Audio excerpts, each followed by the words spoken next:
And thank you. We're very glad to have you. To be here. Yeah. Okay, so I know that I'll hear back from her any minute and she'll jump on when it works. So I got it recording so she can go back and watch it if she needs to. So, um, why don't you go ahead and start and introduce yourself? And then I'll share a little bit about me. Of course, everybody pretty much knows me, but I'll share a little bit about me. And then we're going to let everybody else introduce themselves and find out what their goals and stuff are. So go ahead and go, Leslie. Share your story. Well, thank you again, Miranda, for creating this. My name is Leslie DeMarco, and a few years ago, I was someone who was completely asleep in the matrix. I like to say that word because it resonates with most people, but I worked a 9 to 5. My kids went to school, and I also was diagnosed with clinical depression, ADHD. I was on like 5 different medications. And I just was done with that. There was a happening in my life that made me realize that there's got to be more to this life than what I was told. And so I kind of went on this deep spiritual journey for about 5, 6 years, working shamanically with energetics, traumas, blocks, and working with plants and people who, like shamans, people who work with energy and healing. So I went on that journey. And so after I found myself what I would say healed, I still couldn't pay my bills. And it was kind of getting frustrating and tiring because I was doing all the things they say I'm supposed to do. And excuse me, into my wealth, I looked back on my journey and I realized that I was healing the energetics caused from poverty.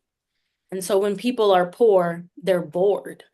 And when people are poor for generations, they start to play in universes that are fun. And the only thing that's fun for darkness is more darkness. So that's why they would molest their kids and they would beat their kids and cause drama within relationships, because that's free entertainment.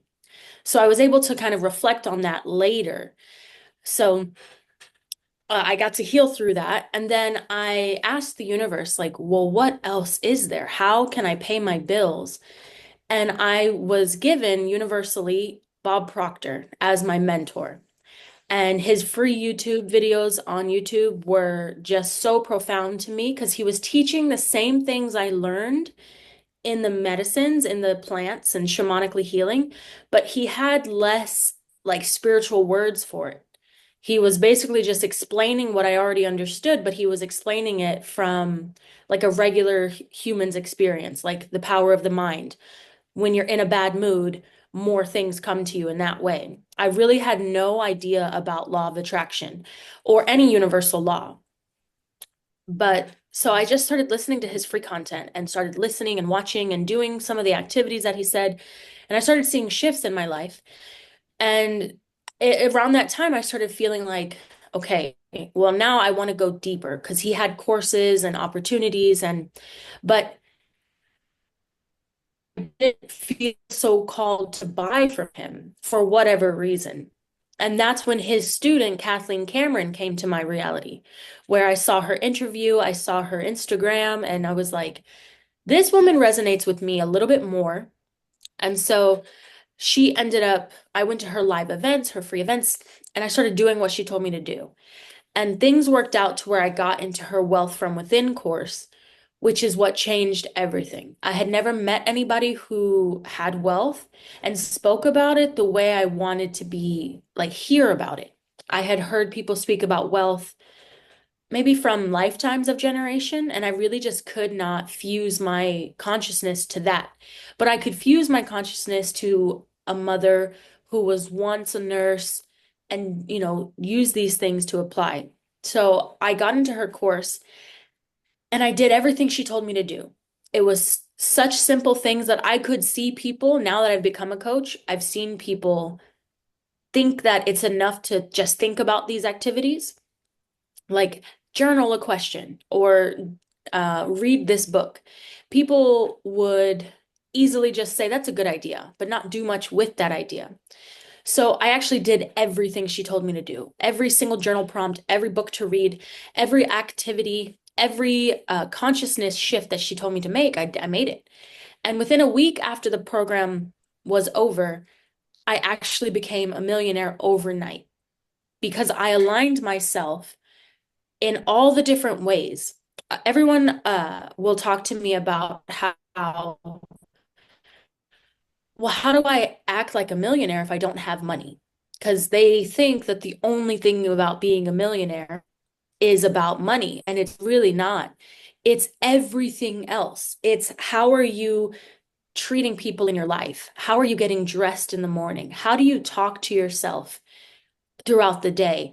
How do you sit at a restaurant? Like, do you sit at a restaurant judging people? Do you sit at a restaurant worried people are judging you? Do you sit at the grocery store trying to win? Like, I'm gonna beat you. I'm gonna get in this aisle first. Or because there's a lot of like wealth in your freedom. So I remember after I became a millionaire, I was going to the grocery store and I noticed I didn't care about winning at the grocery store. I did not care even a little bit. You can get the last peanut butter that I like. I will enjoy another peanut butter. I get this new opportunity to try a new one. But in the past, I would hold on to that win because that's all I had. I didn't have any money. I didn't have any success. All I had were those small wins that were created in poverty. Like, who's the poorest person that can win? So, like these are the shifts that I made internally before the wealth came. And I did it across my entire universe. The way I brushed my teeth, I realized I used to be very, very rough and like fast and almost like doing brushing my teeth was a chore. But now I can come into my teeth brushing like my teeth are sacred and they deserve to be kind to myself and I deserve to not be in pain. And these are all unconscious habits that I was doing, completely unconscious. I didn't choose to be, the fighter at the grocery store or the rough toothbrusher, but I had been born and raised into poverty. So these patterns were so deep, I didn't know there was any other way. Mhm. And I'm someone who is very aware of myself. I can notice when a thought is running in my head and it makes me feel horrible or it makes me feel some type of way. And I would advise all of you to believe that, to like take that belief. I'm someone who's very aware of my own emotions because your emotions are your vibration. The emotions are the indicator of what you're currently vibrating at. So if you're emotionally upset, you're emotionally feeling small, feeling stuck, these are all vibrations. Excuse me. Another aspect of why Miranda and I even connected is that I really believe that there's a healing that must happen before the wealth. There's reprogramming that has to happen, and then the release that comes after that healing. So let me blow my nose really quick. Sure, go ahead. When you've been operating off of a trauma your whole life, a trauma is a block. So there's energy that comes to you, through you, but a block stops it. And so over time, there's energy that builds right there at the block. And it's just like however long you've had that and however many times it's come up, that energy is stuck in your body. And so when we do a reprogramming of the mind, energy wants to release. So that looks like a deep cry. It looks like using the restroom. It looks like potentially throwing up. It looks like sweating because energy cannot be created or destroyed. It can only be changed. And so the alchemization that your body, because your body's an ancient technology, it knows what to do, but our belief systems stop that. So as soon as we reprogram a belief, it can be an instant change, but there's also a release that has to happen.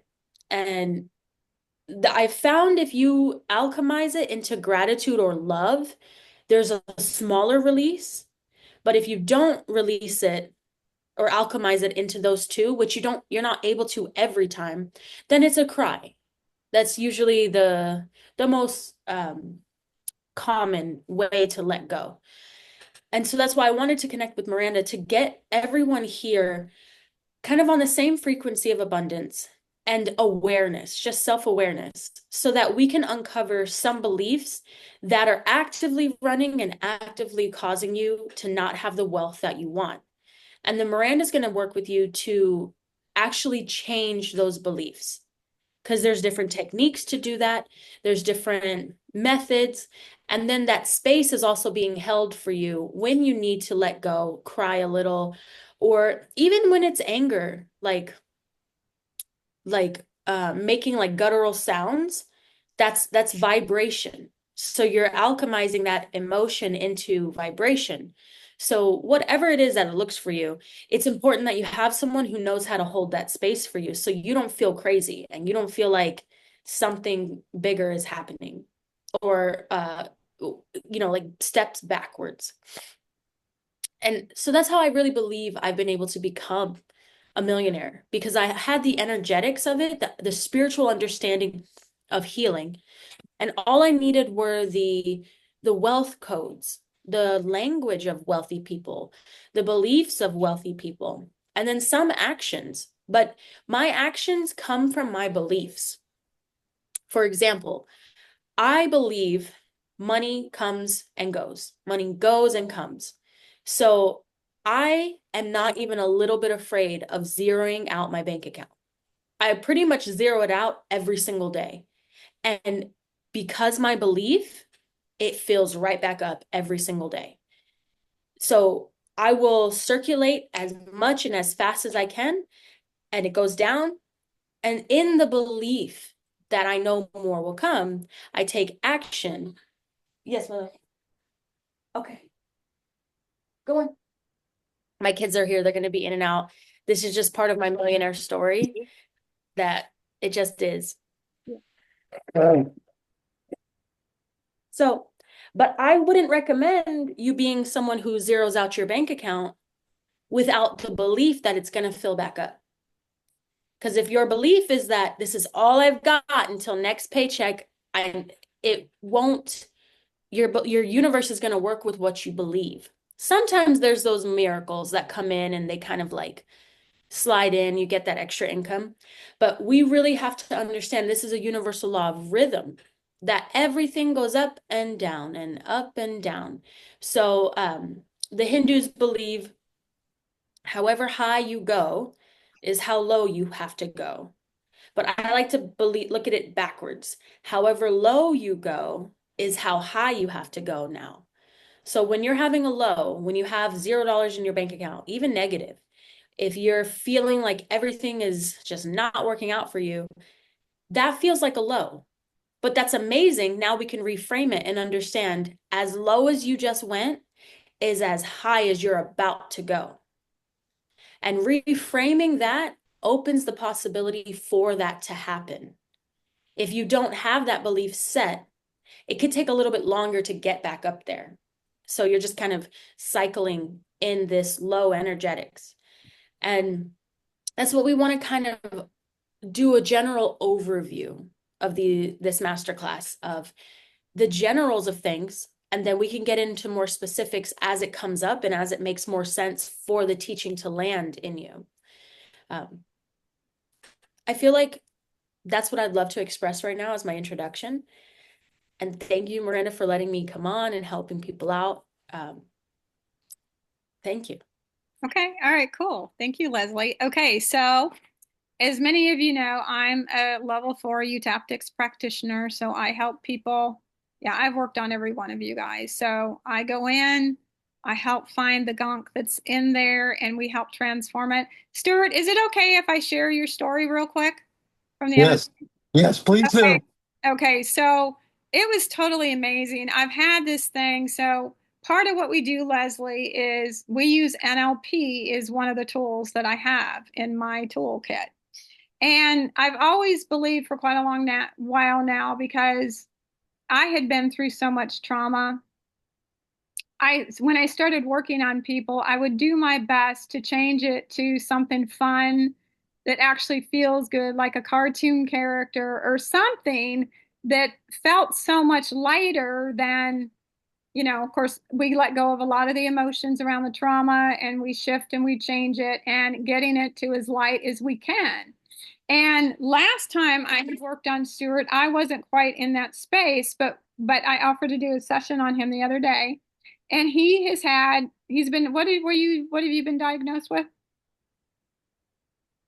Kyphosis, forward head kyphosis. Yeah. So we figured out it is all mental and emotional because of a really very stressful time that he went through. And we had worked on this before, but a lot of the same memories come up and they were still very, very charged. And so we worked literally for 5 hours. I was tapping on this guy, just doing all kinds of defracts and just, bringing it down and down and down and down and down and down. And then when we got it way down, we turned to the people in the memory into Cookie Monster and a bunny. And you should have seen his head. It was just like he relaxed so much by changing it into something that really felt good, into Cookie Monster and to a bunny rabbit. He literally like relaxed right on the spot. We still have some more work to do. I know that Andrew is going to work on him some, but it's amazing how much, like Leslie's saying, when you hang on to this stuff, because a lot of us aren't taught how to let go of it, transform it, shift it, change it, all that stuff, how much it can block you from receiving what it is that you want. So I was so excited when this name came to me as an idea, is, releasing, you know, releasing to let go and transforming to create the quantum self. Because even like me, Kathleen didn't come in for me till about 10 months ago now. Yeah. So, I think it's getting to a certain spot and then you draw in what it is that you need and where it is that you're going and the help to do it. So anyhow, since you guys know me so well, I feel like that's a good introduction. If you got questions, let me know. But then I would love for each of you to share who you are, where you're from, where you're at now, and what you'd love to get out of the class. So who wants to go first? You're there, Stuart. You want to go first? Sure. Okay. Okay, so my name is Stuart Brody. I'm from Massachusetts. I currently do merchant services, which is the sale of credit card processing. I look to streamline companies, make less work for them. I also look to save them money on their rates. I'm stuck here in a situation here. Anyways, Miranda knows all about the situation. Yeah. But I have this forward head kyphosis. It causes me a lot of pain because my head, and I can feel it, and I try and constantly make it go back. But the nerves in my chest and whatever are tight, and so it continually keeps it going forward. Yeah. So I continually keep trying to work on the feelings and tapping and changing the story and trying to make it better. And I do exercises and breathing techniques and all that stuff too. And I'm currently reading A Return to Love by Marianne Williams. Okay. And what would you like to get out of the class? Now, what I would like to get out of the class, digging deeper into myself, finding out, I know that Miranda and I have looked it up in the book. We have a general idea about what's causing all this, but I'd like to learn too how to work other ways on myself. There might be something else that, I'm not seeing or I'm not open to. And I'm going to start asking myself more questions and becoming aware of more of my thoughts. And so over time, I would like to release my current thoughts in my mind, change them, and change my beliefs and move on. To become a wealthy person, and to help people. And whether that be through merchant services, whether it be through coaching, whatever way it be through, I'm open to. I've seen myself as a coach. I've seen in my mind where I stand up in front of audiences. So, and that's without even trying.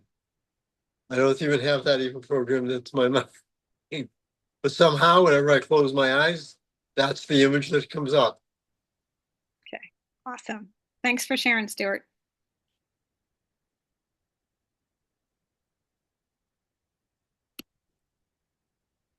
Okay, who wants to go next?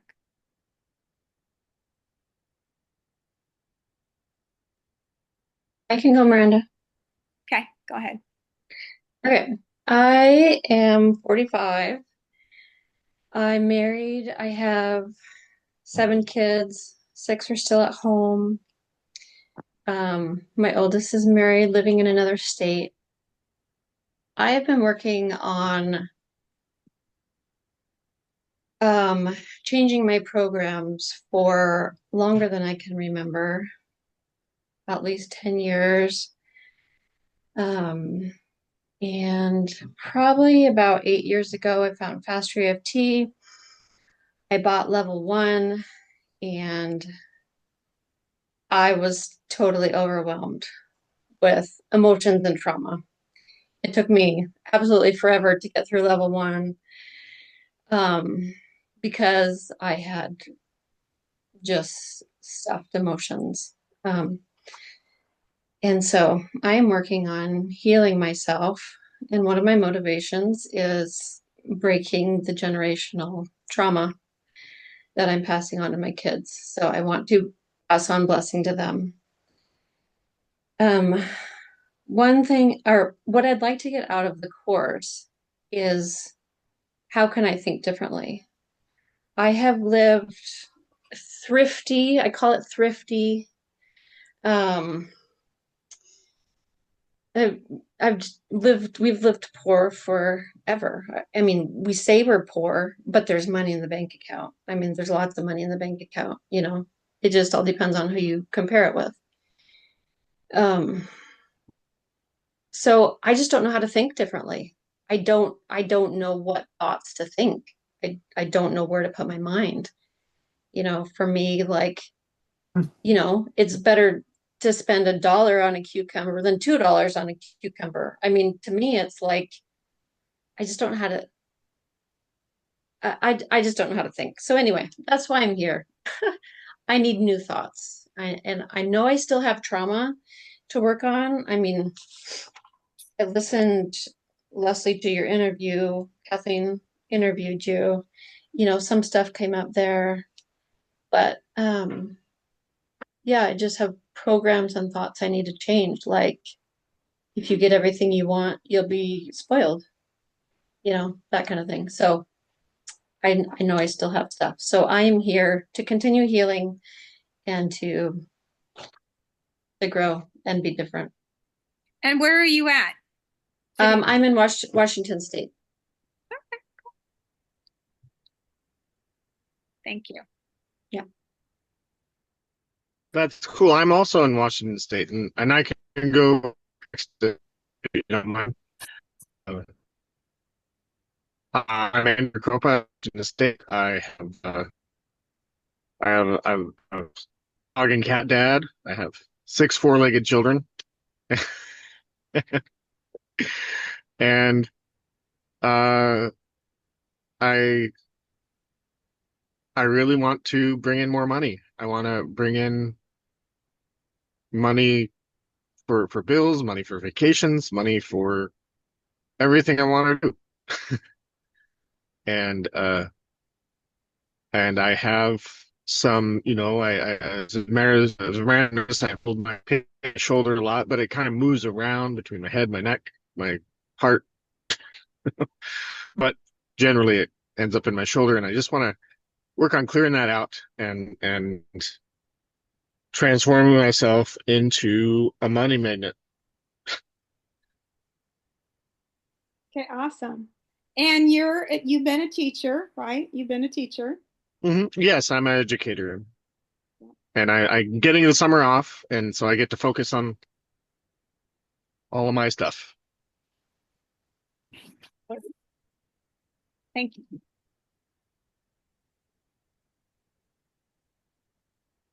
Okay, who wants to go next? I'll go. My name is Tara. I live in California. I'm a mom. I have three kids. They're almost 6, 7, and 10. And I have like an awesome living situation. I live on an acre. My parents live in the front of the property. And so that's been, just a real blessing with my children, to have family support. And I'm married to my high school sweetheart. So I'd say like I don't have tons of trauma, but I feel like generational patterns, especially like, my like the worthiness piece is kind of a big factor. I initially started my career as a mortgage broker working for my father, and I really loved that, but I always felt like I wasn't comfortable the way he is handling large sums of other people's money. So at one point he wanted me to take over the business, and I really didn't feel like I was able to do that. I wasn't able to like handle people the way that he was. And it's interesting because my mom kind of grew up with money and my dad grew up without money. So in a way, I feel like I kind of adopted maybe the most difficult pieces of either of that, like if I had adopted in the reverse, like my dad he's very like he meditates regularly. He just makes money. People, kind of he read the 4-Hour Work Week years ago, and that's kind of how he's lived his life. Like he's still working pretty minimally. He golfs, he surfs, does a lot of travel. But my mom has always been the one that was like frugal and like, oh, we're not going to buy that. But then she also will, very much like doesn't have concern about money because my dad's making it and she's busy spending it. I don't know. So it's an interesting dynamic that I've just started to delve into. I think for me, things got really complicated when I had children. And that's when I really started to feel like I was kind of like this squeeze where in the past, I had done a lot of law of attraction, like, there's a Excuse Me, Your Life is Waiting book I read a long time ago, The Secret, the What the Bleep Do We Know? Like I had read all of those and I felt like there was a time in my life where I was actively doing those practices. But once kids came into the picture, it just felt like that all went out the window. And I have a strong desire to be a tapping coach and build a business. But I'm also trying to balance that with being able to be present as a mom. So yeah, I think that's it. Did that cover all of the questions? And Oh, and where are you at? I'm in California, and I'm in the I found traditional EFT a long time ago and went through a coaching program.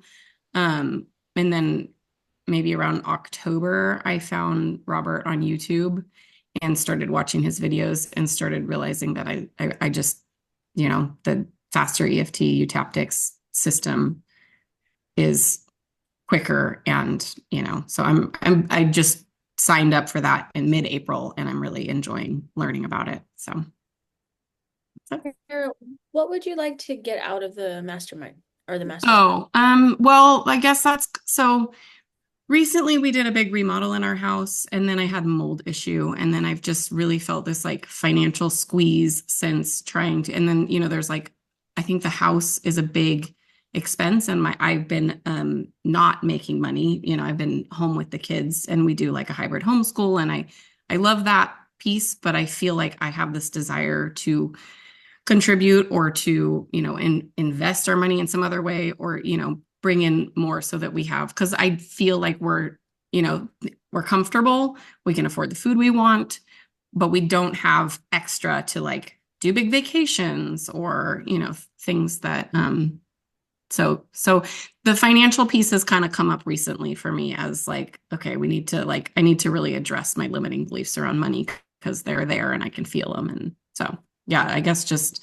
to start identifying what is holding me back and move forward.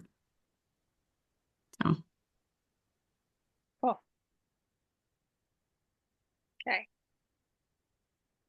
Well, I guess Shauna is left. You there, Shauna? Hello, yes. Hey, I'm honey. Shauna, and I live in Florida now, but I've spent over 20 years in Nashville and have been an entrepreneur for probably at least the last 12, 13 years, and social worker in my schooling, and done like life coaching, health coaching, um, dating coaching, career coaching. And I'm really good at coaching other people. And, but when it comes to myself and things that I struggle with, I'm not, um, I'm not good at, or haven't been good at, like learning new techniques um, to create more wealth, or, um, to create a business that actually where I can be successful and not have to worry about where the money's going to come from, because it always just appears like the right clients appear at the right time. But I just feel like I need something a little bit more um, dependable. That so just getting over those limiting beliefs. Maybe raising my pet sitting prices. I'm a pet sitter too. And I charge like probably a third of what I should charge. So yeah, I just want to hear some ideas, and um, yeah, learn from others, and excited about being in the group. I've known Miranda for oh my gosh, she was the first. I created this group called Connect Nashville. Now there's like over 3,000 members in it. I should be making money from that too. But Miranda was my first member that ever contacted me in the Connect Nashville group, and that was probably like 2007, I think. January. So long time ago. So we've worked together and created all kinds of programs to help people, and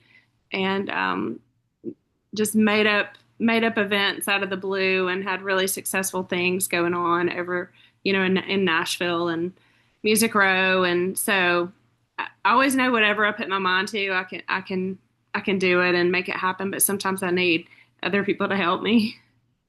Well, yeah, and receiving more money, right? Because I mean, the event that we did in Nolensville, we could have made a lot more money had we been in a different mindset. But I am here because of Shauna. I mean, I used to watch her go to luxury resorts with people and get paid, not as much as she could, but get paid to be there and just travel all the time. And I was like, oh my God, I want to live like this girl. I want to travel the way she does and go to these resorts like she does. So she definitely planted in me, a seed that has grown. And, we didn't know it would unfold the way that it did, but she has inspired me in every way besides the person that she is. She's one of the sweetest people I've ever known, who loves to help people, and she's doing it every day, whether it be a homeless man that has too many dogs in there and the one's having a puppy in the middle of a hurricane and we're trying to find a home for him. All right, that was our last adventure during the hurricane. Yep. You're doing that to finding somebody on the street. And where were you? You were in Austin a couple days ago. Texas, trying to help somebody find a home because she didn't have she's living in a hostel or something. But yeah, you're just amazing. You're absolutely amazing. Absolutely amazing.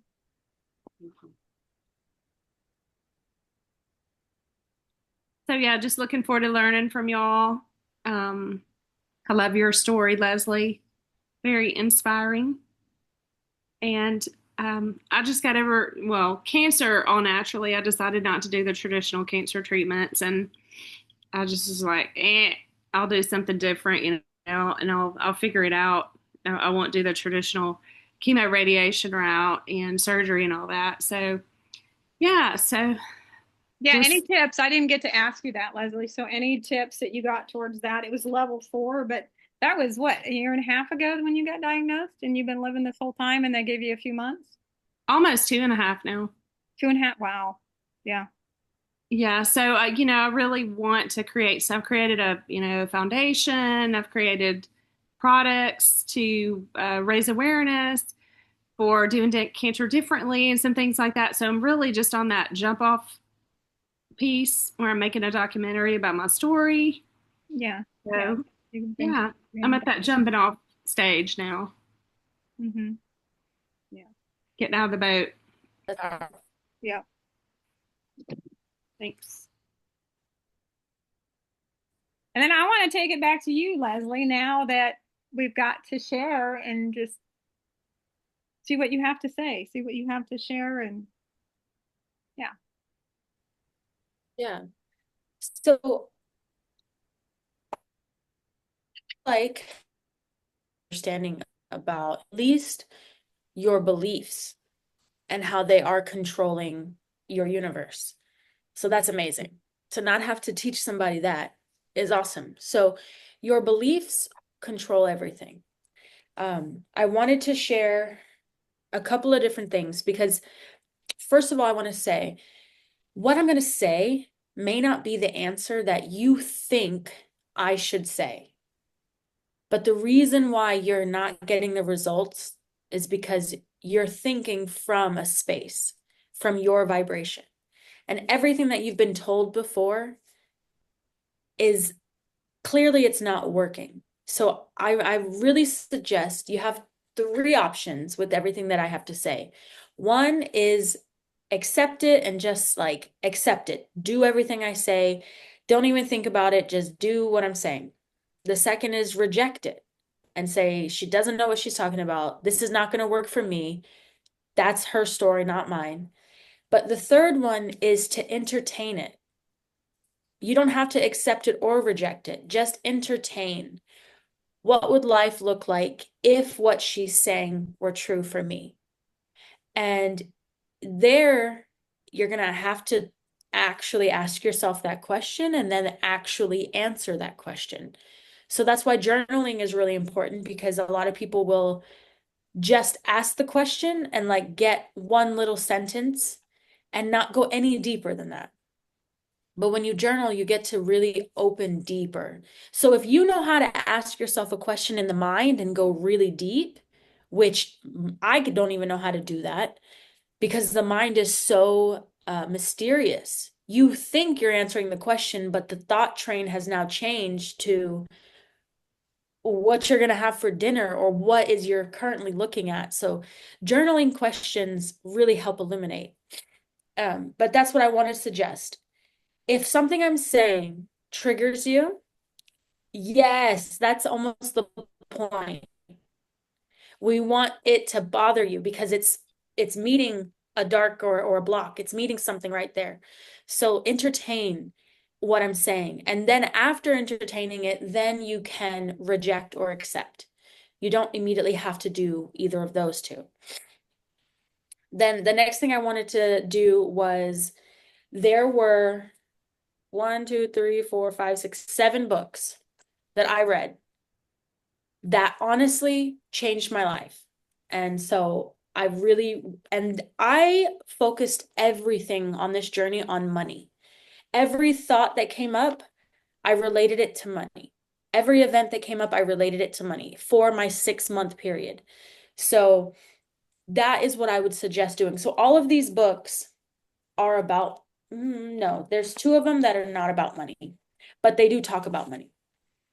Okay. But Can you send me a list of those, hon? yeah, for sure. They might even be the ones that I won. I won a whole bunch from Kathleen. I'm Oh, curious. wow. Probably, yeah. A couple of them are from Kathleen's suggestions. But this one, I think I'll just tell you guys, it's called The Science of Getting Rich by Wallace Wattles. This is the book, and it's a very small book, but it really opened up my mind to being prosperous with my mind, being rich thinking. And it talks about like putting this towards specifically money, you also could replace the word money with anything. But that's the goodness about this book is it's so focused on money and your relationship to money. It helps move so much energy so much faster.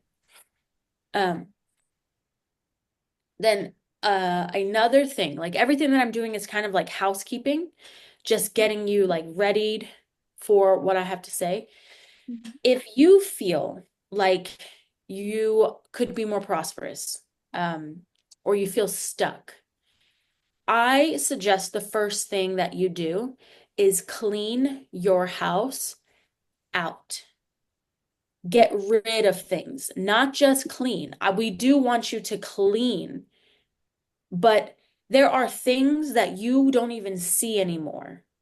And that stuck energy is because you have so much clutter in your physical reality that's subconsciously you're connected to the parts of you that bought those things. So every time you see this thing, you are automatically being reminded, and it's all unconscious and it's all immediately within milliseconds.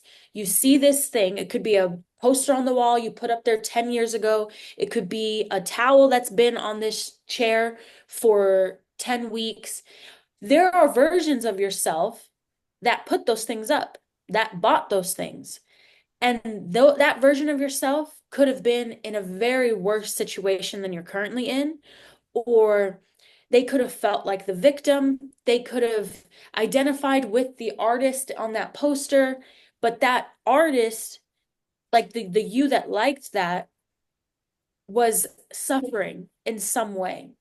So I also relate it to if you bought your couch on discount at the thrift store. I had this story. I bought a couch for $10 at the thrift store, and I felt so great that it was $10. And it was disgusting and ugly and cat hair all over it. But that's what I felt like I was worth. Right here. But that's what I felt like I was worth. And so every time I sat on that couch, I continued to solidify that identity.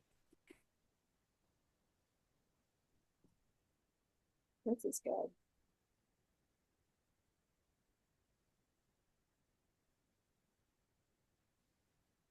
My kids, I've learned through the work is that the kids are so connected to source. So when they come in, it's just part of the journey. And it is what it is. That's how I say it. I like to say, if it bothers you, that's a you problem. And I became a millionaire with my kids right here with me. So that's what I'll say. Yeah, no, we all love kids. We all love kids. So. Georgia, Right, let him- Judy. What? Your phone. Isn't she cute? That's Rosemary. Rosemary. This is Rosemary. Okay. Okay. So I would honestly suggest that all of the women in my mastermind, one woman, she had to get a dumpster because she used to identify as a collector. But we've got to break it down where she was collecting trash with the hopes that one day these things would one day be worth something. But we vibrate, we get what we're currently vibrating at. So if you're currently vibrating, saying this might be worth something in the future, you will always stay in that vibration. That thing will always one day be worthy of something. So it will never change into being worthy of anything because you're continuing to hold it in that vibration. And that's what a lot of worthiness, like people's worthiness is one day I will be healed. One day I will be a millionaire. We have to do what we can to get you to as much as you can to start believing it's now. One technique I did to become a millionaire is I identify that millionaire means you make $1 million in 1 year. So whether you make $1 million in 1 day or you make it over 365 days, that's how much time you've got to make $1 million, to be called a millionaire. So when you do the math, That's $2,378 a day. Have any of y'all ever made that much money in one day? Mm-hmm. It could be a paycheck, Yeah. a service. If you have ever had that much money come in one day, you are holding the vibration of a millionaire. So you can honestly say you are a millionaire. And that's what we're going to do. We're hacking the brain. Are you honestly a millionaire? Have you already made $1 million in your bank? No, but until you start believing that you have, it's not going to happen. So these are like small ways to get you there. So that is one thing that I did is I realized I've made that much money in a day. It's a vibration.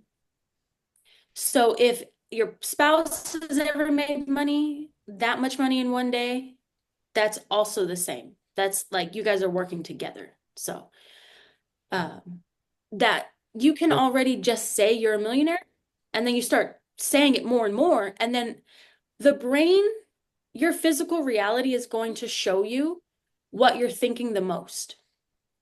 So they say, let's say you're saying I'm a millionaire and you're not a millionaire. If you say I'm a millionaire 51% of the time and you say you're not a millionaire 49% of the time, you're going to become a millionaire. It's going to take like a longer time. Your goal is to start saying it 90%. And then that 10% where you doubt it, you immediately reroute yourself with these tools like, well, I've made $2,300, a day, so I am a millionaire. Mm-hmm. Another technique, it's a return to love. No. Bob Proctor's Born Rich. He speaks about if you were to just sell your body, like your atoms in your body, to like the chemical market, you are worth like $2 billion. Like all of the nitrogen and the cells and the electricity that's inside of your body and the minerals. Like if you were to buy all of these minerals on the market, you're worth almost $2 billion. So just your body alone, you're a billionaire.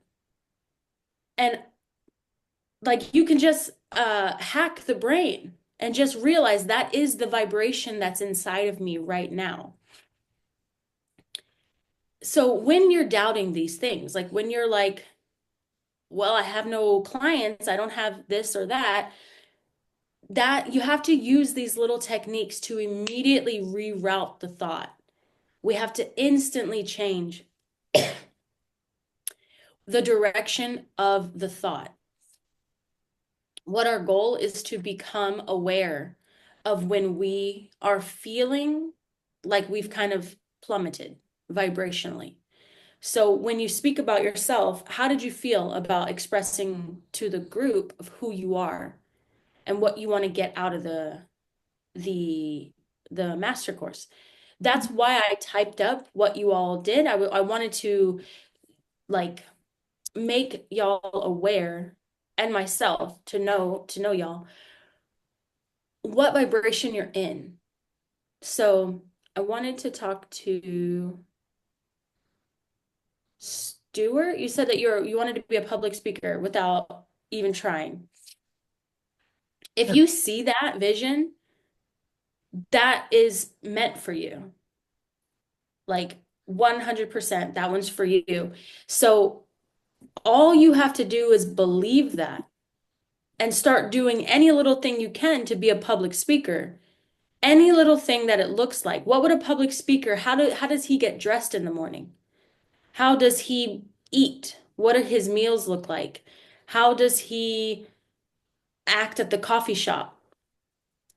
This is like little ways, and they're free ways, because if we don't have the money in our physical reality, that doesn't mean you give up. That means you get playful in your mind and you see what way can we create this character in our mind.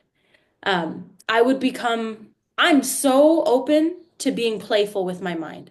I'm so open to trying new, weird things that are going to get me new results. Because I've noticed if I do the same thing, I get the same results. So I try to do things differently, especially if the results I'm getting are not the ones I want. The results that I love, I'll just keep doing the same exact thing so I can keep getting the same exact results. But the ones that I want to change, all you have to do is do a pattern disrupt. So sleeping on the other side of your bed or driving a different way to the coffee shop or making a phone call before an email, like some type of pattern disrupt is how I really help hack my brain.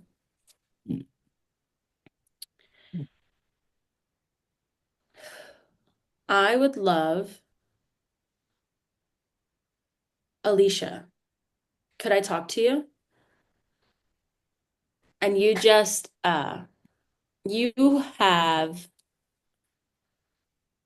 you have 7 children. Okay.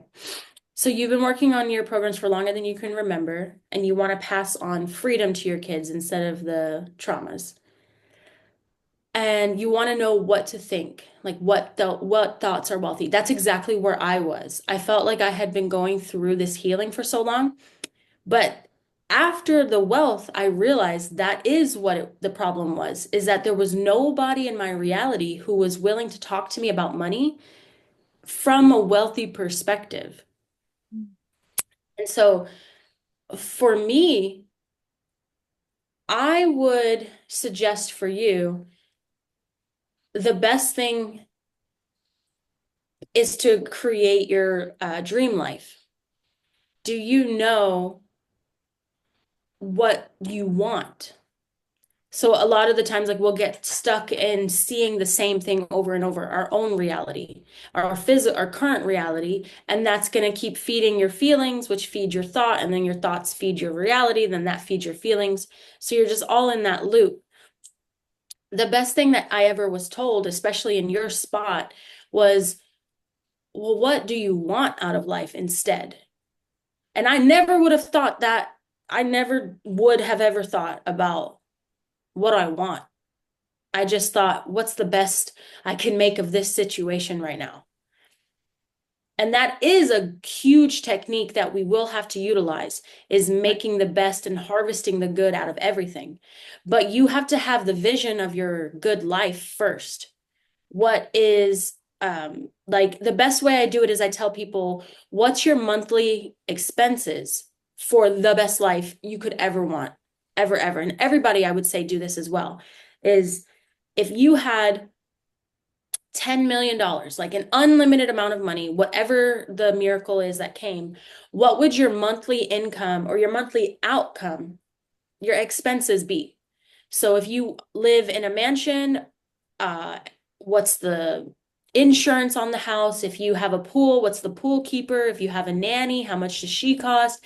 If you have a dog trainer, how much does that cost? If you get a massage every week, if you get your nails done, if you get your hair done, if you go traveling once a month, if you eat the best of the best groceries, like all organic, if you have a private chef once a week, if you have a housekeeper, truly all the details that you want in your best life possible. What we really need to do is know how much money you cost, like once a month. Because now that you know how much your best life cost, which for me, it was $60,000 a month. And when I did this exercise, I was making $2,000 a month. So know that. But that 60 grand a month, I was like, whoa, I actually thought I would need like 1 million a month. So what we ended up doing was like just exposing the mind. But this is the activity part, is I want you to actually go on Google and find a house, see what it cost, actually look up what the insurance rate is, actually look for local dog sitters, actually go into the you in the moment when you do have to actually Google a a dog sitter or a pool cleaner, be her in that moment. So when you're looking that detail up, you're looking up for that landscaper, you can time jump. So be very grounded, very silent, and look her up or look him up with the money in your bank in your mind. Because the money aspect is a very small aspect of being the millionaire self. The actual transaction takes a moment or two. Your wealthy self doesn't just get the cheapest option. She gets what she likes. And I know that you had said you spoke about that. Or no, I think maybe Tara did, but most of us were trained to just get the cheapest thing, and that is what's best. And then, so what I did was I went to the extreme and I was like, I'm going to get the most expensive thing every single time. And now that I've been more grounded in my wealth, I just get what I want now. So if what I want happens to be the most expensive thing, awesome. If what I want happens to be the special and it's on clearance, awesome. But but I was so patterned to only look at things at the price. Like I would look at the price tag to see if I wanted it before I even looked at the shirt. I would look at I would browse a restaurant menu based on the prices, not at the what's on the plate. And that's not a big financial difference. So if you really want to embody some wealth, then it might make your bill $20 more, maybe. But like in the bigger scheme of things, $20 really is not, it's not going to make or break you. So going to the restaurant and not looking at the pricing and just ordering what looks the best to you and feeling good about that. Even if it's the cheapest thing on the menu, feel good that you're getting what you want. But you have to also be aware if you're going to go to the cheapest, you need to be honest. Do you like it because it's cheap or do you like it because you like it? Like what you really could do is like have your partner block out the prices on the menu before you go. Like something like that. You want to have that fun activity to know the truth because poverty is such a deep pattern. I like to think of it as like the little divots in your hand. So like you've got some lines that are super light and like they're just there. Poverty is one of those deep lines. So if you even flirt with the ideas of poverty, you can fall right back into that river and it'll pull you down really quickly. So being aware of who are you being all the time. This is it's easier said than done. Like being aware of who is thinking right now, the fear that there won't be more money. That's simply an ignorance of the law of abundance. There is an unlimited amount of money available to you.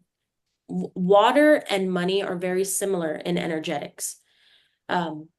Miranda, I think this will be a good belief to work on is money is unlimited. That was something I had to repeat to myself over and over. Money is unlimited. You have access to an unlimited.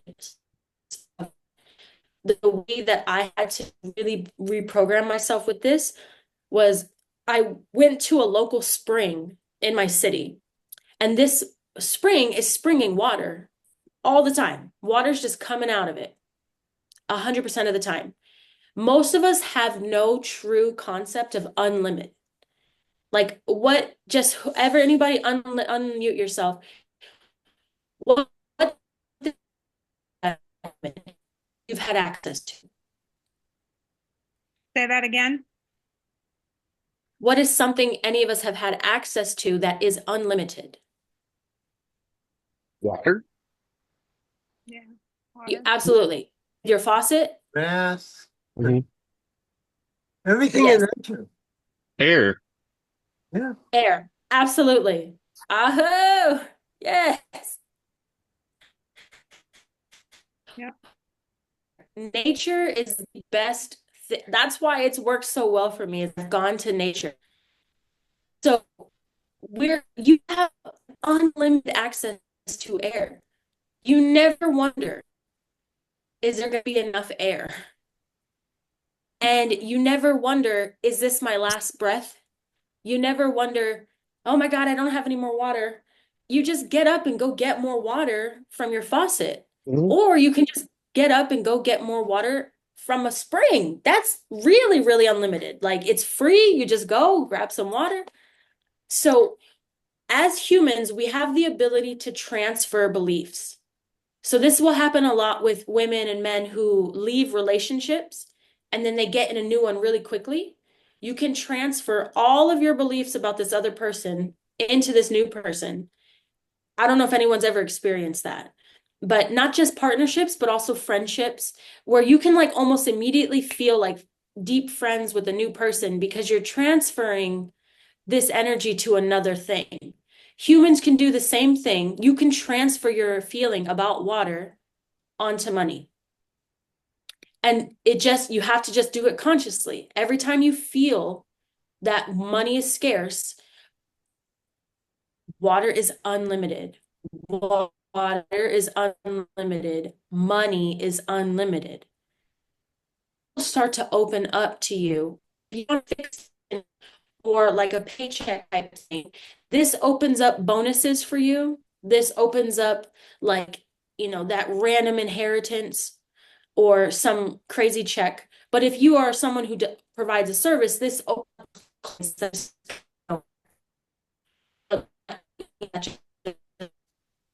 unexpectedly. I am not keeping up with the messages. I'm sorry. Okay, it's Miranda. Okay, I'm just kind of like writing down what it is that you're saying, just little notes. I didn't get to hear what Okay, you awesome. said. What did you just say a second ago after the water is unlimited and then the bonuses? So in a moment where you are feeling the panic of money being scarce, we've Mhm. all been there. You're gonna have to control this one first. Anytime you feel that feeling, you have to stop everything and do whatever techniques you have of reprogramming. What I do is I will immediately relax my whole jaw, my back, my spine, my body, and I will go to, no, money is unlimited. There's an unlimited amount of money out there that wants to come to me at whatever level I'm going to allow it to come to me. I have all of my services. I have all of my payment methods. There's hundreds of people out there that want the services I provide. So that's how I move through that feeling like there, may not be enough. It was a lot heavier in the past because I had no proof to it. But as soon as you get that proof, oh my God, it's so much easier. So anytime you feel like money is scarce, it's just transfer that you have an unlimited amount of money available to you, just like water, that can come to you whenever you want or need it. So that is like probably one of the biggest ones. You do have to already believe that money is unlimited. If you don't believe that, doing all the money work isn't going to help much because you have this foundational belief that's going to block it all, that it's just limited. So changing it, it's unlimited. Taking the time to change it. So then the next concept I would love to offer is something that I call secret saucing. If you do these two things, I promise you're going to make money somehow, like by tomorrow. Like if you really, every single time you feel scarce with money, you stop and relax and understand that money is unlimited. And then secret sauce is any person around you, start visualizing them having more money. Let your neighbor win the lottery. The deepest alchemization, oh my God, would be someone who bothers you so much. Let them win the lottery in your mind. If you were to bless, because it's all in your mind. So someone who bothers you is just a visual, it's like the projected you in your mind and all the shadows and all the darkness of yourself that you've put onto them. If you let them win the money and you see their life like just flourishing, it automatically lets you have it because now all aspects of yourself get to be wealthy, even the parts of you that you don't like. Because that person that you don't like is just a person, it's you. It's the aspects of yourself you don't like, but you see it in them. But you don't have to do that if it, well, to do that, it's going to be a journey. You're going to be pissed off. You're going to be like frustrated. You're going to see all these different things. But what's really cool is all the things that come up. So you're letting John win the lottery, but John's a piece of shit and he is not good and he's not going to do anything good with that money. All the things that come up that you think John doesn't deserve that money for is why you think you don't deserve money. You unconsciously are blocking yourself because of all the things you're thinking John doesn't deserve the money for. This will be a very deep conscious effort. So when you're doing this visualization of him or her winning the lottery, what comes up? Become aware of that. Those are some things that you could move through for yourself. And when we move through these things, I call it secret saucing because it's so powerful. And you let someone else have it, and somehow you realize, John's not a bad person. Maybe he's made bad decisions. Maybe he's not the most considerate person, but I know that he will figure it out. He's gonna get the money now. And maybe he was a piece of shit because he had no money and he was always fighting and struggling, trying just to survive. And that's all he knew how to do. Maybe that was all his parents taught him. Maybe he's never been taught what it's like to be a kind, generous person because his parents weren't kind or generous. They were also trying to provide. And if you hear what I'm saying, this is how you should be talking about yourself. Like, be compassionate. So you'll start to see like John become a person. Like he's gonna understand like he deserves that money. And maybe he's gonna blow some of it. Maybe he's gonna donate some to charity, or maybe he's just gonna go on vacation. And why not? Not just let him have some peace and let him go and do what he wants to.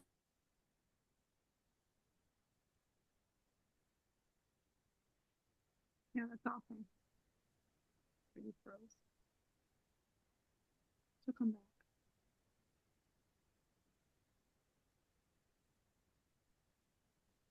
Okay, I think we lost her for a second. She'll come back in. What are you guys thinking so far? He's amazing. Isn't it like this? I'm thinking about all the people in my life You're going to send money to? and what it would be like if they won the lottery or were had enough money to live the life they wanted to live. Uh-huh. And Well, they're all there's a lot of reflections. resistance there. Yeah, they're all reflections of you in your subconscious, right? Mhm. Mm-hmm. I'm back. I'm sorry. What were you saying? I want to hear what you said. I was asking him what everybody thought, and I was doing these rockets and he was thinking about all the people in his life if they could win the lottery. And Me too.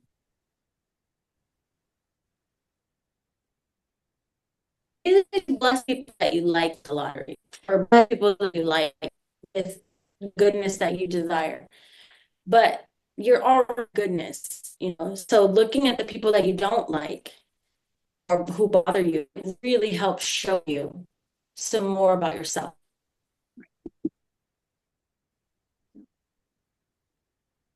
the first.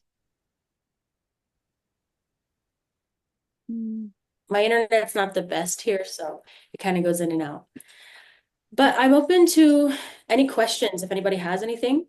yeah, let's ask questions. Where's the second part of your secret sauce? Another pattern? You said there were two parts Well, to it. you can secret. Okay, hold on. So blessing someone with money, people that you don't like, um, And then the next thing, what usually happens is when you declare you want something, so whether you write it down, it's a new affirmation, I want to be a millionaire, or I had the best example now. The first example I ever became aware of was I wanted a commercial kitchen for my apothecary. And that's so random, just a commercial kitchen, but that way I could have like not make the medicines out of my house. I wanted to go to a building. And the next day, a friend of mine told me she's working on making a commercial kitchen. And I was like, huh, okay. So I was given this opportunity to bless her in my mind with her commercial kitchen. But I found where I was like, well, this is going to take forever for you. It doesn't take so long. Do you have enough money to do that? And so I got to see all the resistance I was holding for my own commercial kitchen and what was her resistance. So I couldn't just bless her with it. I was blessing her with conditions. And so those conditions I cleared. I was like, no, it's going to be easy for you. The city's going to find your paper on the top of the desk, and the money's going to come just so effortlessly. And you're going to find everything you need. The contractors are going to come in. It's going to be easy. You're not going to have that typical story that everybody has about construction. So if you make a goal of something that you want, this is not Neville Goddard, some guy. I have a book, but he writes a book, but he says that that's actually what happens is you're immediately gifted an opportunity to bless someone in your mind with this. So if you want to become a millionaire, or you just want to have more money, or you want to be a mom who has more freedom, and now that you've declared that, someone in your life is going to come to you and show to you that they also want that thing. So as soon as that happens, bless the shit out of them. Bless them with your mouth, bless them with your mind, bless them in conversation, bless them when you talk about them to other people. Like, just bless them up, top to bottom, all the way around, because everything you put out comes right back to you. So if you put out any kind of limitations for them, you put out any kind of it's going to be hard for them, the journey's going to be long for them, that is now what has to be your path. And it is kind of selfish, but I don't care because you're going to get what you want and you get to live in a positive vibration. And who's to say that the energy you just put out for them doesn't make them and inspire them to complete what they want? Go ahead, Miranda.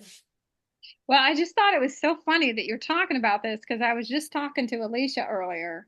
We got on Zoom because she thought it was at a different time. And anyhow, I'm like, I want to check this out and make sure that everything's working on Zoom anyways. But I was sharing a story with her how I took a picture of a truck. I was like, I want that truck, God, but I want it to be, like a regular bed and I want it to be an extended cab. I go over to my dad's and he walks me in the garage and there's the truck that I wanted. Oh, wow. I was like, are you serious? That is the truck that I want. And this is even before I even knew anything about manifesting. I don't even know if I'd started going to Unity and church at that time. But I just, it happened. And I was just like, okay, God, I'm really, really glad that he got that truck. I didn't know what to really do with it, but I was grateful that he had the truck, I worked through it or whatever. And I kept because I needed a different vehicle. But that was the vehicle that was in my heart. And I just kind of let it go and I kept trying to find something.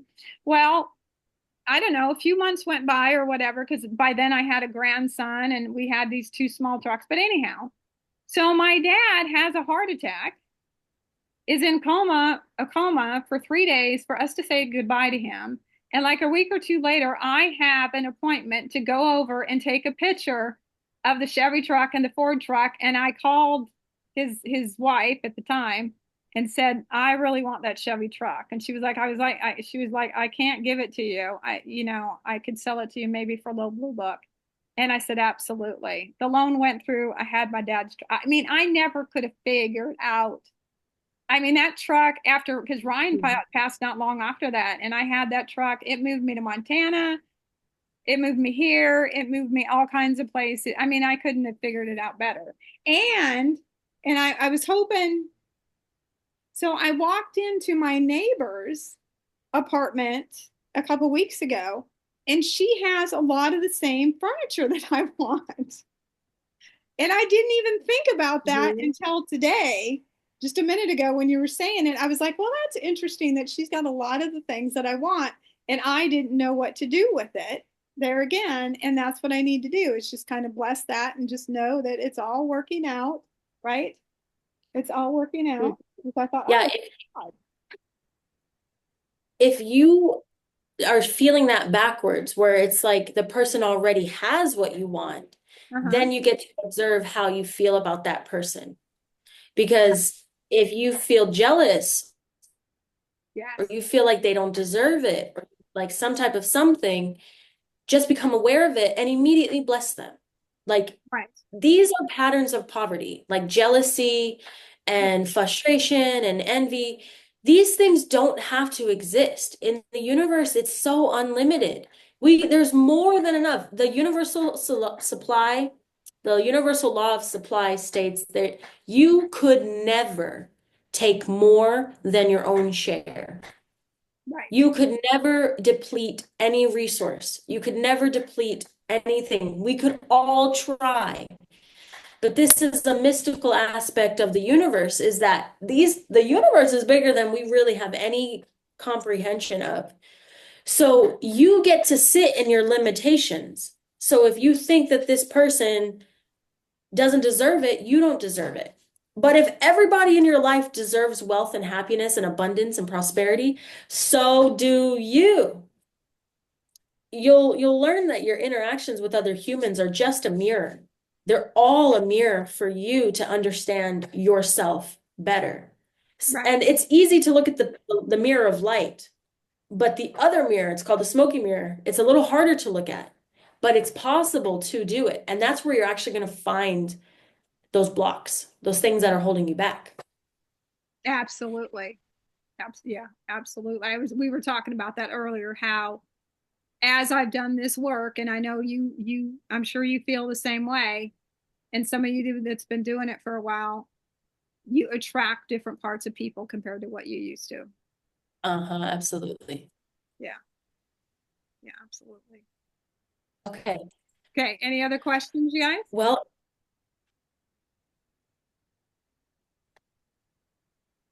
Okay, Leslie, you said jealousy, frustration, and you said another emotion was a poverty mindset.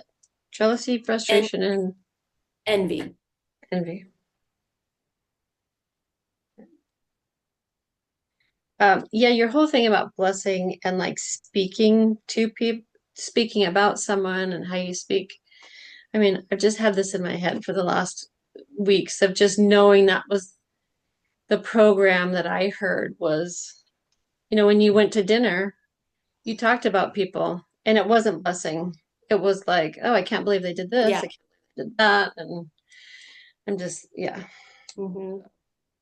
you changed I want you to that know program. the path of prosperity can become lonely just for a very little while, because when you refuse to talk about other people and you refuse to like bless people with stuff you don't want, the people around you think you're boring, or the people around you think you've changed because they want to keep talking like that.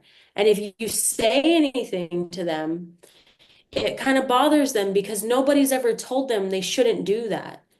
So you're almost telling them like there's something wrong with them. And there's not. But what do you want from life? And so wanting prosperity just means you have to bless people with prosperity. I know that I glitched a little, but that's okay. You start to find your tribe. That's the point of mentorships, group teachings, things like this, where we are all on the same page that we want more for our life and we're willing to change. We're willing to bless people instead of the opposite. And I say this very selfishly. Like, I know that there's some like peace and love light people who are like, you want to become prosperous for the good of humanity. And I do love that too. But for me, it's selfish. It's because I know that when I put out good energy, I get back good energy. I do it for my own outcome. I know that when I'm kind to someone, everybody else is kind to me. I know that when I have belief in other people believe in me. When I give money to other people give me money. So it's like it's rooted in a selfish base, but it's amazing because all I'm doing is putting goodness out in the world. Mm-hmm. So that's what that's how I started changing everything, doing these things that were free. And then if you feel like if you've been feeling kind of crappy, it's because you've been putting crappy energy out. And this stuff really helps invoke light in your life. Gratitude, the blessings. You probably do your gratitude work. You probably already do your affirmation work. It's not really putting much, it's not changing much. But starting to bless other people with the life you want is how it starts to change because now you're putting out new energy. You could go through your whole list of humans, and I would say don't bless anybody with something you don't want. So this is something that came up for me a lot where women would come to me and tell me that their relationship was kind of difficult and their partner doesn't want to do the work. And she was like, should I leave them? And I'm like, I can only bless you with a relationship of beauty and understanding and compassion because I wouldn't want to bless her with a easy divorce because that will come back to me. I would have an easy divorce. So you always bless them with, and you could be specific. You're like a little general. Well, I bless you with peace. However that comes up, whichever way you choose, there will be peace in whatever you choose. So you don't want a 9 to 5 person to love their job because then you will then get your 9 to 5 that you love unless you want that. If does that make sense? So just be aware of that.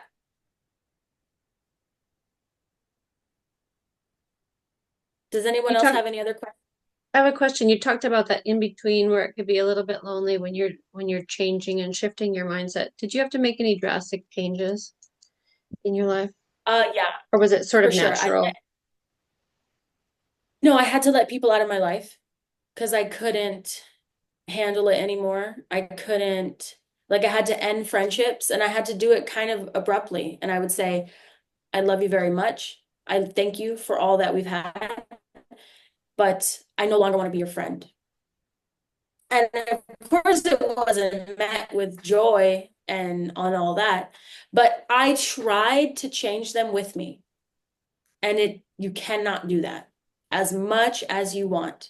They have to want to change. And so the reason why I even let them out of my life is because I couldn't get around them without them bringing me down.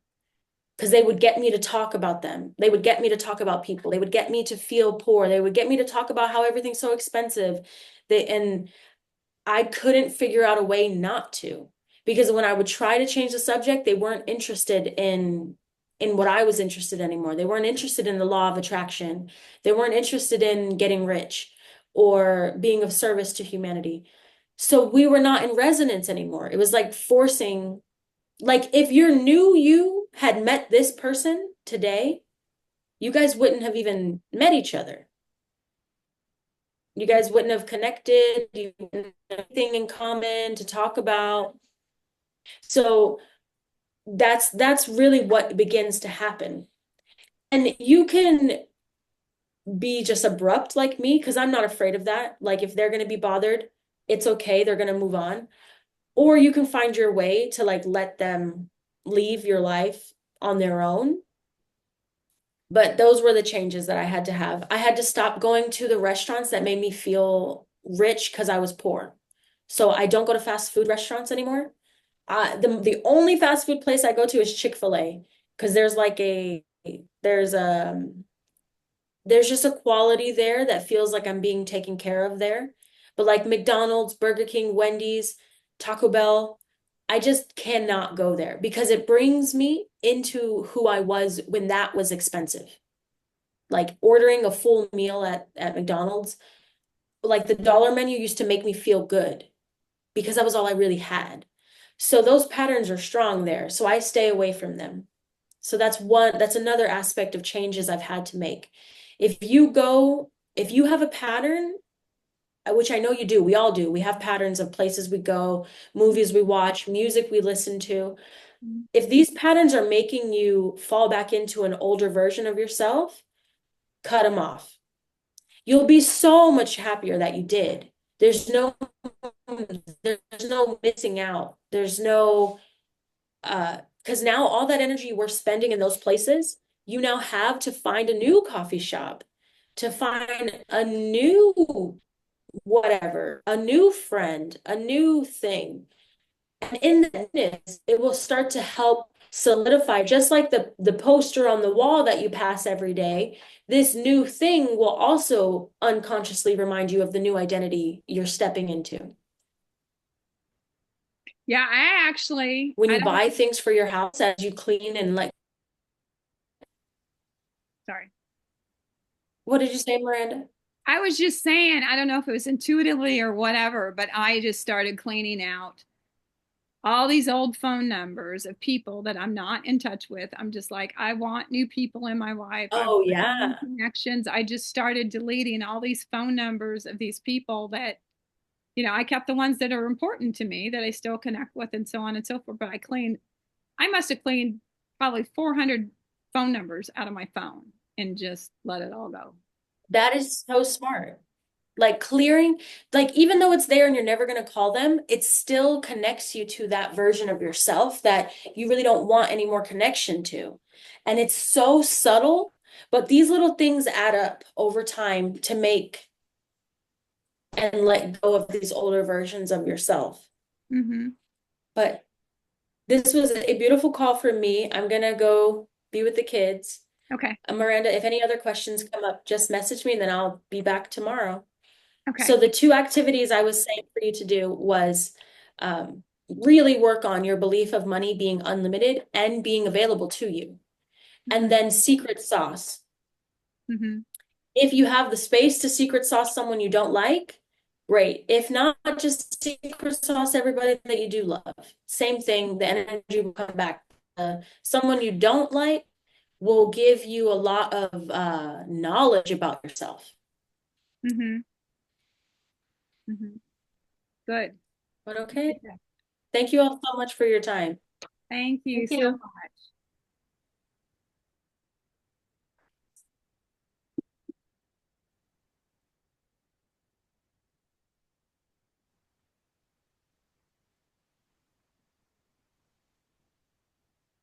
Okay, so we got about a half an hour.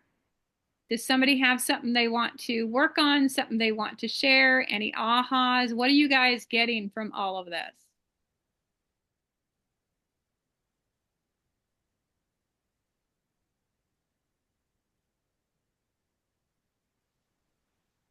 I'm getting that what I'm giving out is what I'm getting back. And so, Okay. I Okay. mean, I'm not broken. It's just what I've envisioned and feared and gone through in my mind is exactly what I'm getting. So, Okay, good. and I think, yeah, I know there's some fear in there of changing, saying goodbye to friends, possibly upsetting some boats and relationships and not knowing what's on the other side. Something more along the line of who you're going to be. Absolutely. Absolutely, absolutely, absolutely. I mean, I've been, I mean, a lot of us, I don't even know, you know, I mean, when Ryan passed away, I wanted something different, and God has created a whole different life for me, and it's just like I've had a lot of healing to do, but that life was no longer part of me. It couldn't, there's no way I could have ever stayed in that life. I would have been sick. I would have been, I mean, it wasn't good. It was not good. It just, yeah, yeah. Vibrating at that level for as long as people can, it's sickness, it's poverty, it's, yeah, there's just no way I could have ever stayed there that long. Anybody else? Yeah. Notice how much I've been a bit of frustration and irritation I've been feeling and sitting out, between my partner and I, and I've interacted with. It's really want to do is release all that and start sending them, also asking them what they want. My girlfriend tells me all the time what she doesn't want, and what I know is what she does want. Mm-hmm. Because I can do that. I can do what she does want, as long as it's something good that I want. Mm-hmm. Mm-hmm. Well, I find I have wealthy relatives, and I find a lot of times I'm jealous. So I guess I'm going to have to get rid of that jealousy. Absolutely. And there was a guy who trained me in merchant services, and he's extremely wealthy now. Mm-hmm. So I got to get rid of that too, There and you start go. blessing these people that are wealthy because that's what I want. Absolutely. Absolutely. Okay, cool. Anybody else got something they want to share? I need to get rid of clutter. Me Yes. too. A lot of clutter. Yeah. Yeah. Yeah, I also have noticed when you're tired, I was looking all around. Okay, after this, I'm getting to that. Yeah, absolutely. And it's so funny that she said that because I literally, when I started deleting all those phone numbers yesterday, I said, I'm not this person anymore. I'm not that person. And I just started deleting. And it's just like, now I'm like even more excited. I'm just like, okay, all right, what else can I get rid of? What else? Because that's what I was like, because I know they talk about making room for more, right? Making room for what it is that you want. I mean, I'm almost tempted to go get rid of my couch to make new way for a new couch. What else?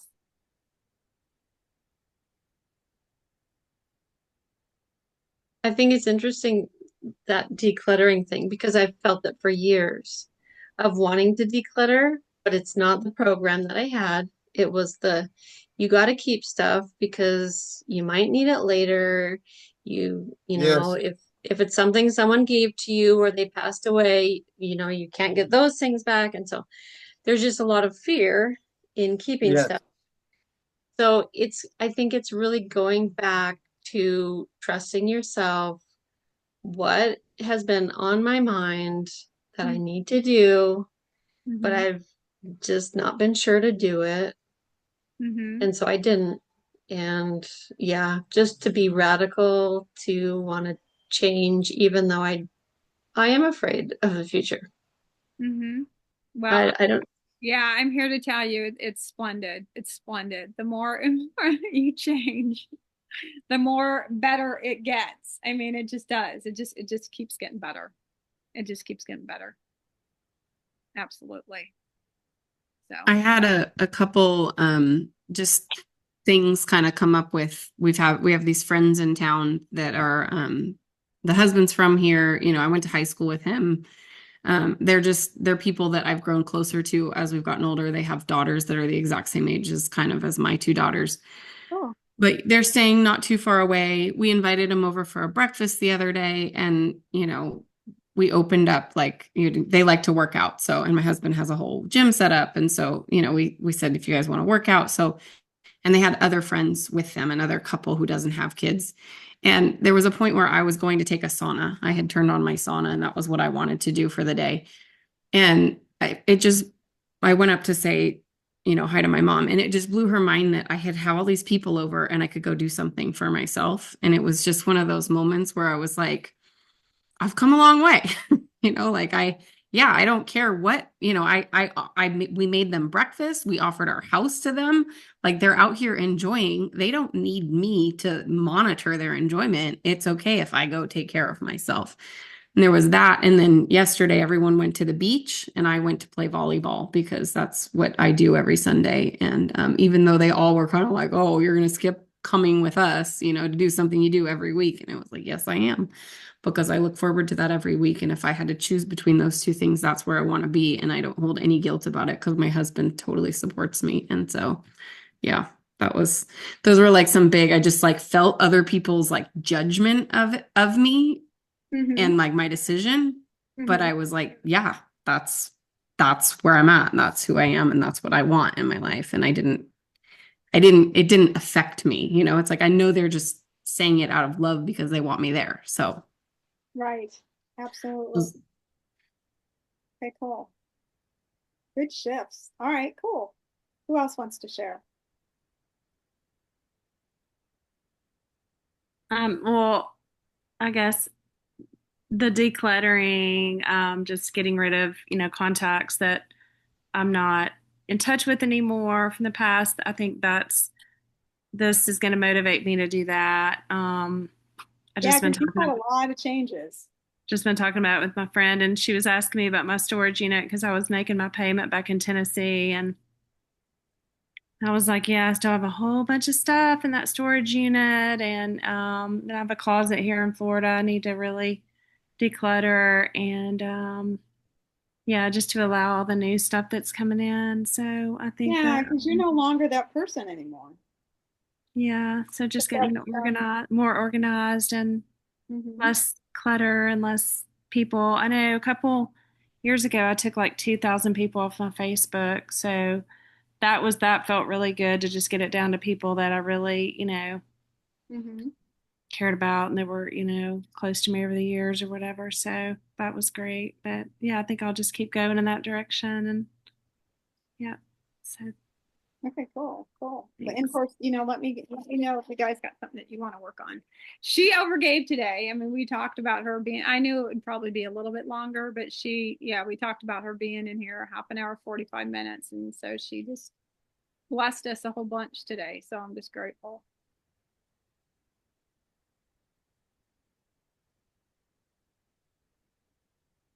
Who else wants to share or have something to work on?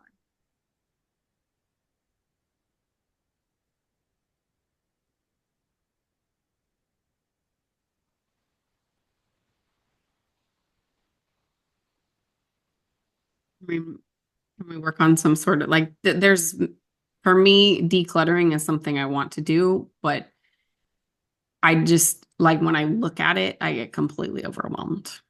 Okay. All right. So like I don't know where to start. Okay, good. Overwhelming. Good, good, good. You know how you feel?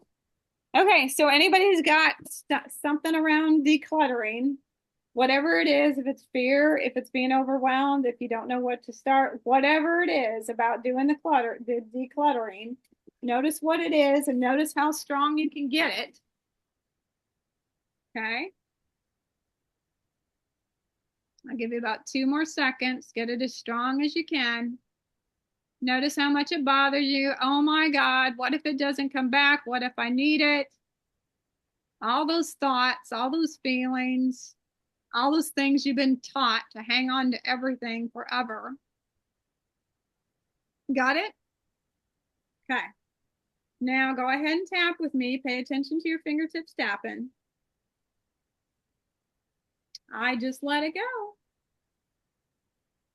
It's safe to let it go. It's good to let it go. It's safe to let it go. And look at those balloons in front of you.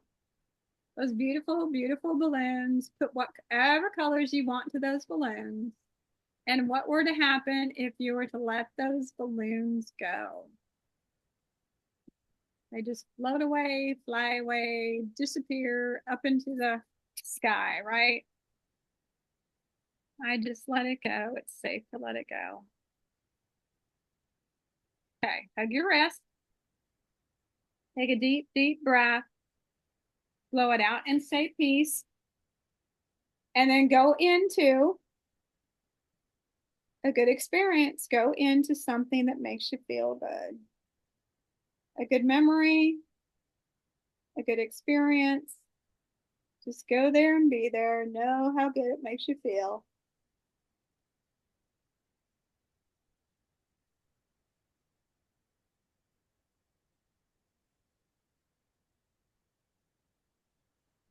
Just notice how good it makes you feel.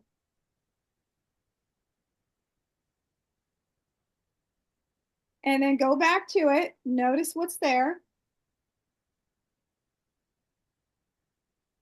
Notice how it's went down. Notice how it's changing. And then go ahead and tap. Pay attention to your fingertips. I just let it go. It's safe to let it go. It's good to let it go. It's safe to let it go. Look to the left. Look to the right. Look at all those blue things in your area. All the blue things in your area. I just let it go. It's safe to let it go. Well, I got lots of blue things in this room. Lots and lots of blue things. Okay, hug your wrist. Blow it out and say peace. Good job. Okay, now go back to a good memory. Go to a good memory. Notice how good it makes you feel.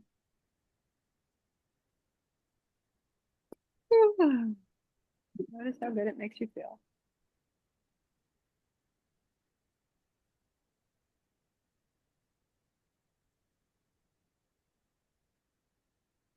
And then hug your wrist, blow it out, and say peace. And then go back to whatever it was that was bothering you. Notice how strong it is. Notice what's left. Notice the worst part about it.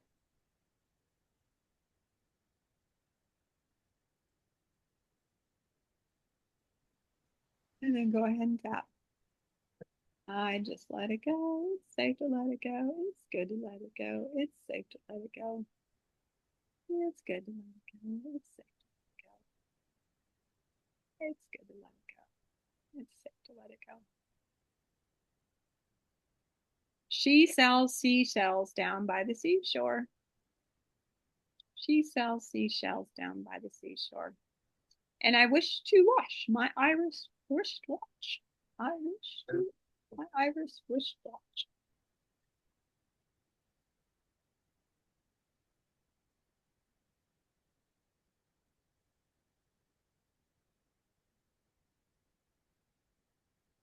Hug your wrist, blow out and say peace. Sure. And maybe y'all can help me remember. I want to know when because I know she talks about deciding in her mind that she was already a millionaire, telling everybody way before it happened. I want to ask her, when did she decide that? When did she decide that? So I'm very curious. And then I know once you make a decision, because I know that some people have had challenges sometimes thinking, well, I got to figure out what it is that I'm going to do. No, you don't have to figure it out. You just decide if you want to make a six-figure income, if you want to make $60,000, if you want to make $1 million, you just decide that that's what you wanted, that that's what you want. And the universe will create the way. As soon as I decided that I wanted to be a millionaire, I didn't know what it would look like. I didn't know how to be one. I didn't know any of that. But all this healing came in, all this stuff, it just keeps paving the way. And then now I have Leslie DeMarco here. So it just does. It will keep paving the way and showing you what you need to let go of the people you need to let go of, the situations that you need to go at, things that you need to work on. It'll just keep paving the way if you just decide that's what you want. If that's what you want. Okay, so now go back to whatever it is that's bothering you. Notice the number on it. Give me an idea where you guys at where with your numbers, if you want to put it in the chat or just tell me, so I know where everybody's at. You're at a 4? Yeah, I'll probably the same place. 4. Okay. Where are you, Tara? I don't know. I'm having a hard time like condensing it to one thing. I was kind of thinking about stuff. There's stuff on my front porch, like snow clothes that I should just get rid of, but I haven't. Mm-hmm. So I guess maybe like a 5 on that Okay. one particular issue. Okay. All right. So notice that 5. You guys notice whatever's there. I just let it go. It's safe to let it go. It's good to let it go. It's safe to let it go. It's good to let it go. Safe to let it go. It's good to let it go. It's safe to let it go.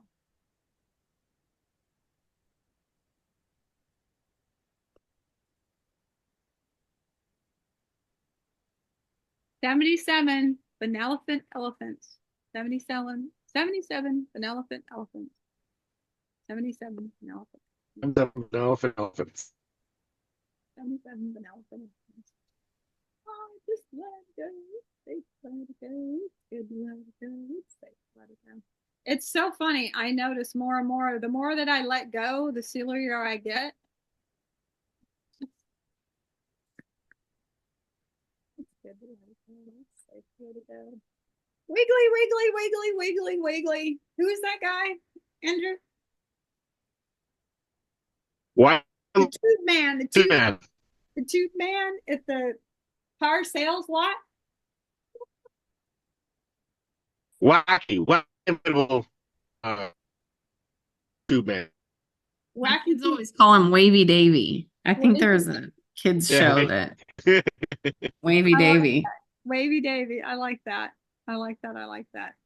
Okay. Go into a good memory. Notice that good memory.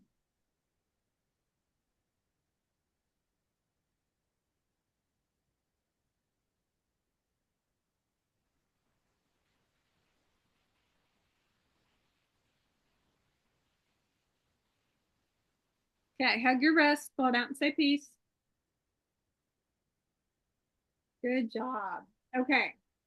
So, yeah, it's interesting because one of the other tips that I learned from Kathleen is to go back and figure out your salary that you've made throughout the years. And I've already made $1 million. I've already made and circulated $1 million. And I honestly didn't make a whole lot of money, in the place that I was at. So the fact that and that's what helped me, because like I realized that I said, okay, I'm a millionaire.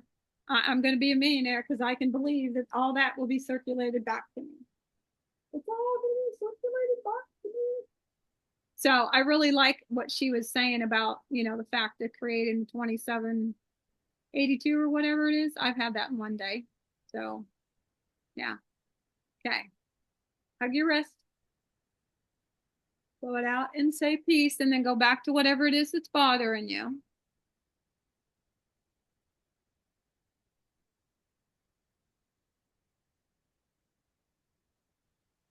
Notice what number it is. You ready to let it go? Just let the rest of that go. I just let it go. It's safe to let it go. It's good to let it go. It's safe to let it go. It's good to let it go. It's safe to let it go. It's good to let it go. Oh, let's show off this heart for a minute. It's good to let it go. It's safe to let it go. It's good to let it go. It's safe to let it go. I need to change her though. That's not me anymore either. I will have to fix her hat.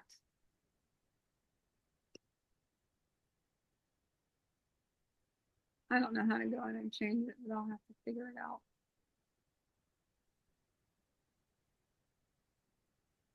I will have to figure that out because it's not me anymore. Okay. Yeah, I think, I think you like intuitively like know these things, right? Just like Alicia was saying, you intuitively know these things of like, that's not me anymore, you know? That's not me anymore. Like with my, whoops, sorry. So go back to whatever it is that's bothering you. Okay. All right. So I did it's off. Go back to whatever it is that's bothering you. Oh, just let it go. Safe to let it go. Safe to let it go. I just let it go. It's good to let it go. It's safe to let it go. It's good to let it go. It's safe to let it go. Have you got to show Andrew the stuff that we discovered on Facebook Messenger the other day? Of course, maybe he already knows about it. Stuart, Hi. have you got to show him all the defracts that we found the other day on Facebook Messenger? Who? You, Me, Oh, Andrew. me. you, me. Showing it to Andrew. Yeah, on Facebook Messenger, they have like all these like different, what were they? But they like makes your face like an old Oh, man. yes, yes, yes. Yeah, Yeah, and you can put no, like no. sparkly glasses on, and Yeah. we were You talking. should show them to me tonight. Yeah, show them to him tonight. It's fun. It's kind of fun. So I didn't know that was on there. So anyhow, you look so cute, Andrew, as a Rudolph. Well, as a deer. Anyhow, a deer. Yeah. Okay, all right, Technically, the filter is called Prancer, but yeah, it's a Prancer. Okay, technically so. Okay, hug your wrist. Slow down. Say peace. Good job. Now go back. Can you get anything to bother you? Let me know where you guys are at.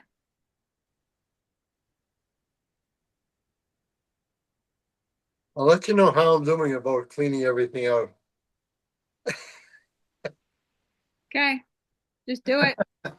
Work on yourself. Do it. Just do it. That's literally what I'm going to go do right now. I got several things that I want. I have been wanting to get rid I of. have a load of stuff to clean up. My mother's stuff, my stuff, Mm-hmm. papers everywhere, Mm-hmm. Yeah, old go give books, it to somebody that needs it. Go give it to somebody that needs it. books from my college. Yeah, or I don't know. Dave Ramsey encourages people if it's stuff that you can sell it and pay something off, or put it towards something. You could do that too, I suppose. But I don't have that much, I'm just gonna I I'm have just gonna give tons. it away. I'm just gonna give it away, knowing that the money will come for me to purchase whatever it is that I want to buy. So Plus I'll, the fact, look at how much better your place will look. huh? I always say to myself, if I get rid of all the clutter, just think about how much easier it'll be to find things and think about how much better your place will look. Absolutely. And you leave room for new stuff to come in if there's Yes. anything new that you want. Absolutely. Absolutely. So can anybody get anything to be bothered? Where are we at? I think it's for me, it's the fear of changing programs, and the feeling of leaving behind or getting left behind. And what I mean by that, I guess, is like my mom's house is full of stuff. And so I have a lot of stuff too. And I don't know. I think what I hear you and Leslie talking about is like once you change your vibration, you'll connect with others in a new vibration. So I'm connecting with her in this clutter vibration, and I'm not necessarily going to leave her behind, but maybe if I create a clean, simplified vibration, I will connect with her in a different way rather than leaving her behind and feeling disconnected. Right. Because is she passed?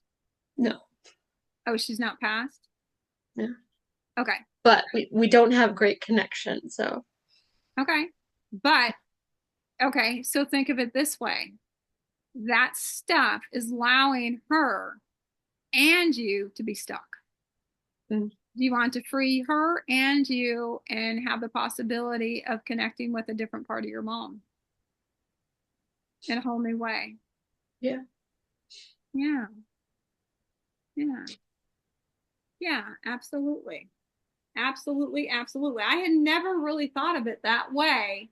I mean, I knew that I wanted to let go of clutter, but I have never thought about the fact that it can keep you stuck where you were. And I'm so glad that she shared that with us, because boy, I would have done that so much for my parents, so much for Ryan. I would have done it for so many people, to just let that crap go so we could move into a different identity of who we are, because it's always better. It's always lighter. It's always more lovinger. It's always better. Mm. It's always better. So, yeah, I know that grief's coming up. Just love yourself a little bit. Just love yourself. Love yourself. It's okay. Let it go. It's being brave, right? It's doing things that your mom never did. She didn't know how to do them. Just like Leslie's mom didn't know how to do them. My mom didn't know how to do them. But we are being exposed to this work for a reason.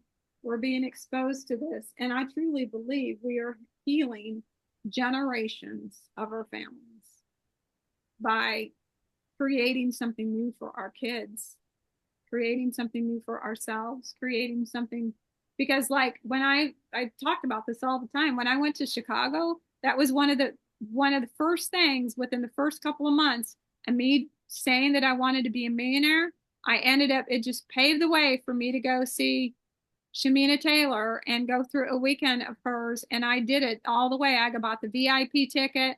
I bought the really nice plane ticket. I stayed at the nice hotel.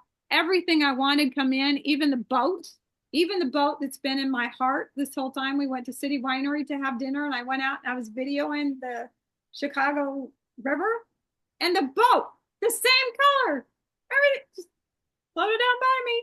And I was like, oh my God, that's the boat that I've always wanted. It's coming. It's coming towards me. It's coming. It's coming. You know, that's why you see those things, right? It's coming. It's coming. It's coming. It's coming. So it's like when I left that weekend, I was never the same again. And everybody, that's, you know, and I tell this story for people, you know, being unsure about investing in themselves. Everybody that I touch and I come into contact with as that person that left Shamina Taylor's workshop is going to be blessed. They're going to be blessed because I am a different person. And now, because I'm learning from Leslie and I'm shifting and I'm changing the way that I'm shifting and changing, everybody that I come in contact with from here on out is going to be blessed. You're going to be blessed and they're going to be blessed. That is prosperity consciousness. That is prosperity consciousness in every way. That poverty stuff way back there, nope. We don't need to stay there. We don't need to be there. Yeah, no. Nope. There's trillions and trillions of dollars out there. It's just allowing it to come to us for the things that we want, for the things that we desire, for the things that we want to do. We get to be world changers if we want to be. You know?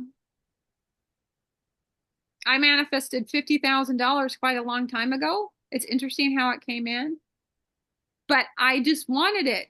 Because somebody asked, why do you? Because I just wanted it. I wanted to have the money. You don't have to have a reason for wanting it. You just have to want it. That's it. Okay. So, where is everybody at now? Do you have anything else you need cleaned up when it comes to going and tackling the clutter? Okay. Anybody got any questions? Okay. All right. Well, if you need anything, reach out. Otherwise, I will see you tomorrow at 2:30 Central Standard Time. Same place, same time. Love y'all. Thanks for showing up. Be proud of Thank you. you. Be proud of you. All right. We'll see you later. Bye-bye.